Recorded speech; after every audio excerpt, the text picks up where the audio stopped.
Ugh, this game is so bad. Like, it may be one of the worst games in the entire NES library. Eat shit, Castellian. Cliffhanger came out in 1993, 4 years after Ninja Gaiden, and it looks worse than most Game Boy titles. And there are like 3 colors used at all times in these horrible MS Paint quality backgrounds. The sprites are ever so delicately tiny, and just look at your character. That's pathetic!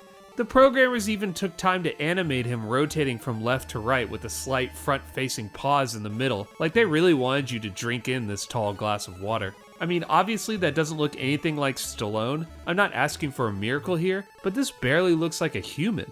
Let me repeat, this game came out in 1993, 3 years after Super Mario Bros. 3 was released in the US. Just for a comparison, here's some other games that came out in 1993. Battletoads and Double Dragon, Joe and Mac, Mighty Final Fight, and Zen the Intergalactic Ninja. Graphics aren't everything, but even the unlicensed Bible Buffet, released the same year, looks way better than Cliffhanger. I joked about it looking worse than most Game Boy titles, but look!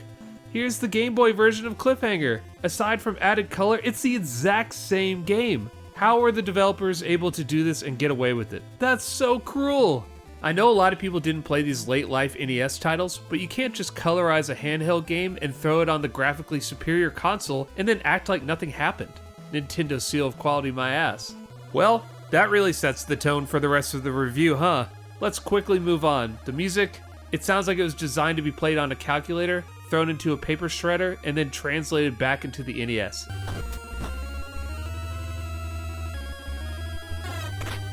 It is insanely grating. The controls, boy oh boy. I got to a part right at the beginning of the game where there's a jump you just cannot make. I tried over and over. Turns out, you can run, but only if you hold down up and left or right for several seconds. And yes, it is absolutely as awkward as it sounds. Why couldn't you just hold down a button or double tap the direction like every other game in the history of time? Also, there are ropes that cross some of these chasms, and you'd think with the game being about rock climbers, that this would be something you could do easily and often, but woo boy, not in Cliffhanger. I've tried to do this repeatedly, but cannot get it, and I recommend everyone who hasn't played this cursed cartridge to download it. Please do not buy it. And then try their hardest to show me how easy it is. I fucking dare you. Surprisingly, that first level is the hardest part of the game. I probably played it 10,000 times before I finally got through it and was completely caught off guard by how easy every other level is just to stroll right on through. Wild animals? Swatted away effortlessly. Raging campfires? Leapt over majestically. Even this dude with a gun just waits there patiently while you pummel him to death. Seriously, at first I would have said this was one of the most unfairly difficult games on the system, but now I think it might actually be one of the easiest. That's quite a turnaround. Man, I'm glad I stuck with this game a little longer than just the first level. I take all of it back.